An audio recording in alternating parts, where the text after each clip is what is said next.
공부에 있어서 먼저 사물을 궁구하지 않는다면 책을 읽는다고 한들 무슨 소용이 있겠는가? 조선시대 유학자 서경덕의 말입니다. 수학 성적이 안 오른다는 학생들은 대개 이렇게 공부합니다. 교과서에 나오는 개념 정리나 기초 이론은 대충 훑어요. 그런 후에 바로 문제 풀이로 넘어갑니다. 그러다가 생각을 요구하는 문제를 맞닥뜨리겠죠. 잠시 고민한 후에 해설을 보면서 답을 이해해 갑니다. 그런 식으로 문제집을 다 풀어내고는 수학 공부를 다 했다고 생각해요. 틀렸습니다. 우선 개념과 이론을 완전히 이해해야 합니다. 다른 사람들에게 설명할 수 있어야 이해했다고 말할 수 있어요. 그런 후에 문제는 잡는 겁니다. 그리고 문제를 풀 때는 해설을 보면 안 돼요. 한참 끙끙대다가 겨우 찾아오는 아하 하는 순간이 바로 실력이 느는 때이기 때문이죠. 해설을 참고해서 문제를 풀면은 실력이 늘지 않습니다. 문제집을 많이 풀어도 시험지만 보면 머리가 하얘지는 이유가 거기 있습니다. 해설을 펴는 시간을 최대한 늦춰야 해요. 사고력의 향상에는 왕도가 없습니다. 이해가 안 되는 것을 이해해내면 그게 사고력 향상입니다. 끙끙거리십시오. 그 끙끙댐이 바로 공부입니다. 책상 위에 올려두기만 해도 공부하고 싶어지는 365 홍콩 캘린더 끙끙거려라 공부를 잘하고 싶다면 의한 대목으로 시작합니다.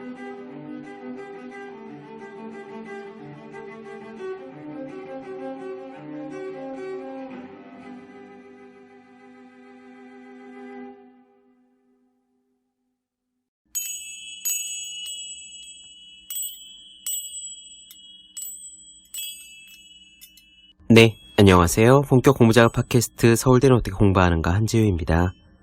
옌스 바이드너의 지적인 낙관주의자, 오늘은 그 마지막 시간입니다. 낙관주의자가 되는 것이 삶을 사는 것에 유리하다라는 이야기, 낙관주의자의 사고방식이 어떠한지에 대한 이야기, 그리고 낙관주의자의 종류에 대해서 간략히 살펴보았죠. 마지막으로 낙관주의자들의 공통적인 특성에 대해서 몇 가지 생각해 보겠습니다. 여기서 옌스 바이드너는 이런 특성들을 일러서 낙관주의자의 것이다 라고 이야기했는데요. 제가 생각하기에는 꼭 낙관주의자라고 이름 붙일 필요도 없는 것 같아요. 그냥 성공하는 사람의 특성이다 라고 보아도 좋을 듯 합니다. 옌스 바이드너가 꼽은 5가지 특성들을 보면 다음과 같습니다. 첫째는 미래를 향한 믿음입니다. 긍정적인 태도지요. 낙관주의자의 기본이 되겠습니다. 둘째는 웃음이에요.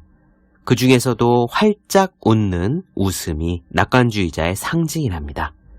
셋째는 롤 모델입니다. 이건 미래를 향한 믿음과도 맥락이 통하는데요. 낙관주의자들은 롤 모델이 있는 경우가 많답니다. 명확한 롤 모델이 있으면 그 사람을 닮고 싶어하고 누군가를 닮고자 한다는 건 자신의 미래가 그런 방향으로 그려지길 바란다는 거니까 곧 미래를 향한다는 말과 일치하겠죠. 그리고 넷째는 긍정적 귀인의 올바른 태도입니다. 긍정적 귀인이란 한마디로 나 덕분에 잘 됐다라는 이야기입니다.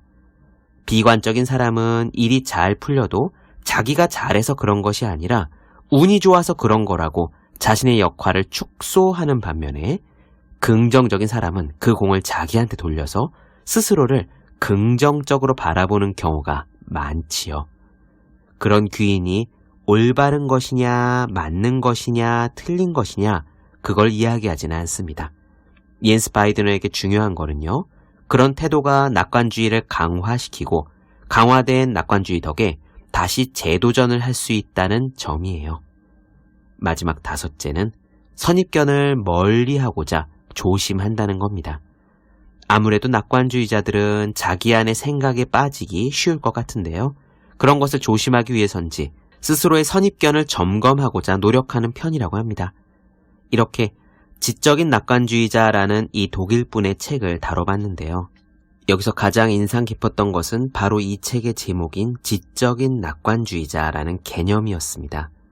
우리는 보통 낙관론자들은 행복한 대신에 판단은 부정확하고 비관론자들은 반면에 표정이 어둡고 함께하긴 꺼려지지만 판단 자체는 예리하다라는 일종의 선입견을 가지고 있는 경우가 많아요. 하지만 낙관주의에 대해 오래 연구해온 옌스 파이드너는 최고의 낙관주의자의 경우에 지적인 판단력과 미래에 대한 뚜렷한 긍정성을 동시에 가지고 있다고 했어요. 그리고 그런 사람들이 사회적으로도 결국 큰 성공을 거둔다는 점이 가장 기억에 남습니다. 그럼 낙관주의자들의 공통적인 특성에 관한 마지막 이야기 바로 시작할게요.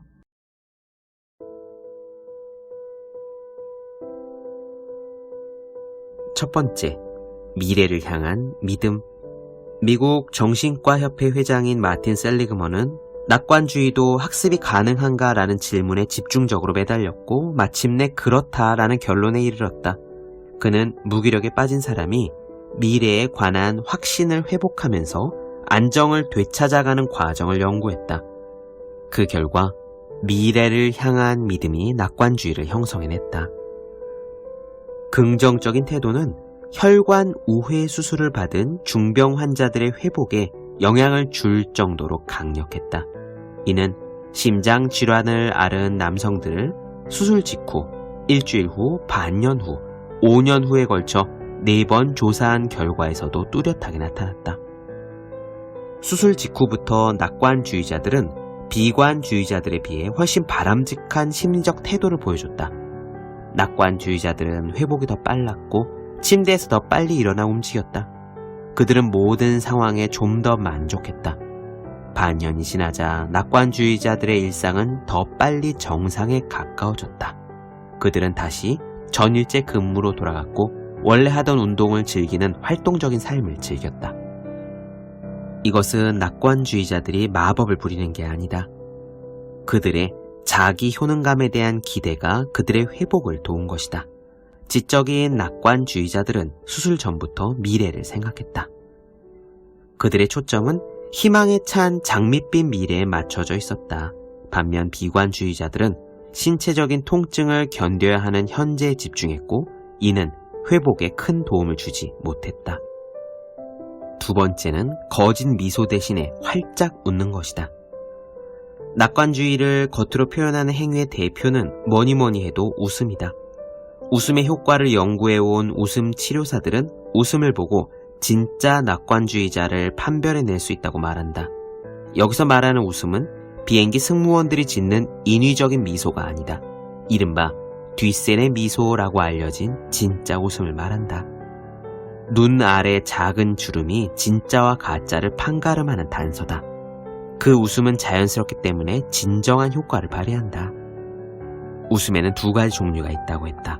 하나는 프랑스 의사 기욤 뒷센이 발견해 뒷센의 미소란 이름이 붙은 진짜 웃음이다. 이렇게 웃을 때는 입가의 주름이 위로 올라가고 눈가의 피부에 까마귀 발을 닮은 잔잔한 주름이 잡힌다. 이 부분의 근육은 의지대로 통제하기가 매우 힘들다. 물론 진짜 웃음 한 가지만으로 성공할 수는 없을 것이다. 그러나 그런 웃음이 도움이 되는 것은 확실하다. 확신에 찬 기운이 발산되기 때문이다. 실수로 다른 사람이 빈정상하게 만들지 않으려면 경험에서 배우는 게 중요하다. 위험은 어디에나 도사리고 있기 때문이다. 정보가 적은 사람일수록 그 위험에 말려들 소지가 많다. 예를 들어 최근 이혼한 상사 앞에서 화목한 가정 이야기를 떠벌리는 것은 똑똑하지 못한 행동이다. 당뇨를 앓고 있는 부장에게 스위스 초콜릿을 선물하는 것도 똑똑하지 못하다. 이런 행동들은 당신에 대한 부정적인 평가로 이어질 것이다. 그래서 지적인 낙관주의자들은 주변의 약점을 분석한다. 약점을 알아내서 자신에게 유리하게 활용하는 대신에 적어도 상대에게 멍청한 짓을 하지 않는데 활용한다. 세 번째 특징은 롤모델과 멘토다. 성공적인 롤모델은 미래를 예측하는 나침반 역할을 한다. 내가 하지 못한 경험도 롤모델의 과거에서 소환해 현재에 적용할 수 있기 때문이다. 성공으로 나가는 길에 멘토를 우군으로 두었던 사람은 멘토가 금보다 귀하다는 걸 안다. 멘토는 기회의 문을 열어주고 옳은 방향을 알려주고 어디에 구덩이가 있는지를 미리 알려준다. 많은 멘토들은 그 대가로 경외와 공감으로 가득한 쌍둥이 동생을 기대한다. 그게 자신이 도움을 베푼 대가라고 생각한다. 그리고 낙관주의자들은 그 대가를 기꺼이 지불한다. 멘토로부터 받은 전문 지식, 인맥, 직업적 경험 등은 아름다운 미래를 설계하는데 값을 매길 수 없을 만큼 귀중한 가치를 발휘하기 때문이다. 유력자에게 의존하는 것은 매우 매력적인 일이다. 권력이 세인 사람에게 기대면 경쟁이 일상인 비즈니스 세계에서 생존하기에 수월하다. 거기에 승패의 확률이 달렸다. 그리고 지적인 낙관주의자는 사회생활의 승리를 원하는 사람들이다. 승리는 자신의 유쾌한 기분을 끌어올리고 더 나은 미래로 가는 디딤돌이 되기 때문이다. 네 번째 특성은 긍정적 귀인이라는 올바른 태도다. 올바른 태도 없이는 낙관주의도 성공도 없다. 당신이 이미 낙관주의자가 태도의 면에서 긍정적 귀인의 달인이라는 사실을 알고 있다. 성공의 원인은 자신에게서 찾으려 하고 실패는 다른 사람에게로 귀속시키는 게 낙관주의자들이다.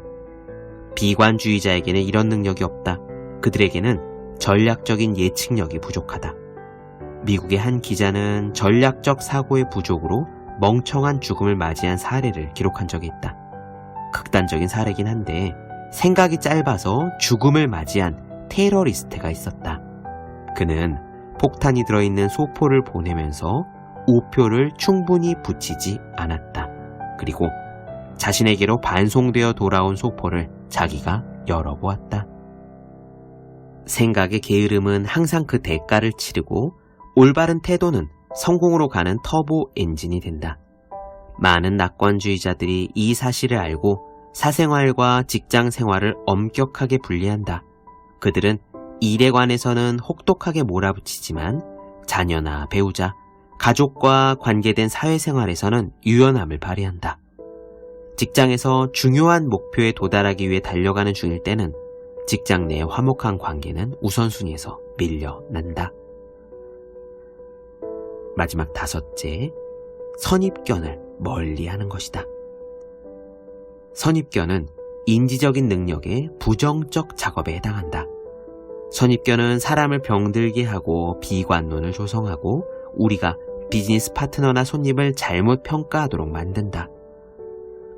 예를 들어 자동차 딜러 톰 빌켄스는 몇 번의 직무교육을 받았지만 허름한 옷을 입은 손님은 돈이 없다는 것과 차 구매를 결정하는 것은 남자라는 선입견을 계속 가지고 있다. 그는 허름한 차림으로 차를 보러 온 사람들에게는 가격이 싼 차나 중고차를 먼저 보여준다. 이 때문에 거래가 중단된 적은 거의 없었긴 했는데 왜냐하면 무시당한 고객들은 아예 그와 거래를 시도조차 하지 않았기 때문이다. 문제가 된 것은 두 번째 선입견이었다.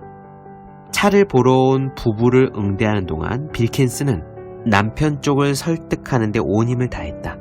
함께 온 여성과 말을 섞는 건 어쩌다 한 번뿐이었다.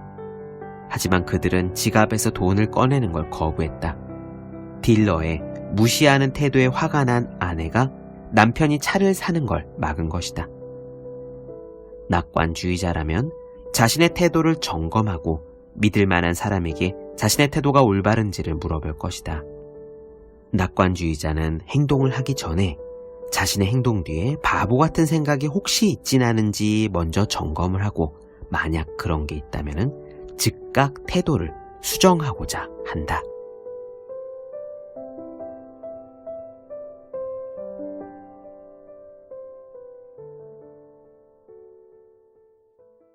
네, 본격 공부작업 팟캐스트 서울대는 어떻게 공부하는가 예언스 바이드너 지적인 낙관주의자 나눠드렸습니다. 더 많은 이야기가 궁금하신 분들, 질문사항 있으신 분들은 제 유튜브 채널 서울대는 어떻게 공부하는가, 네이버 블로그 생의 즐거운 편지, 다음 카카오 브런치 한주의 브런치, 인스타그램의 해시태그 서울대는 어떻게 공부하는가 검색해주시면 좋겠습니다. 또 학생, 수험생, 취준생, 직장인 등 매일매일 공부하시는 분들을 위해서 어떻게 공부하는 것이 효율적인 설명한 혼자 하는 공부의 정석, 책상에 올려두기만 해도 공부하고 싶어지는 365 홍콩 캘린더 아직 읽지 않으셨다면 꼭 한번 읽어보셨으면 좋겠습니다. 분명 도움이 되실 거예요. 그럼 오늘은 여기까지 하겠습니다. 전 다음 시간에 뵐게요.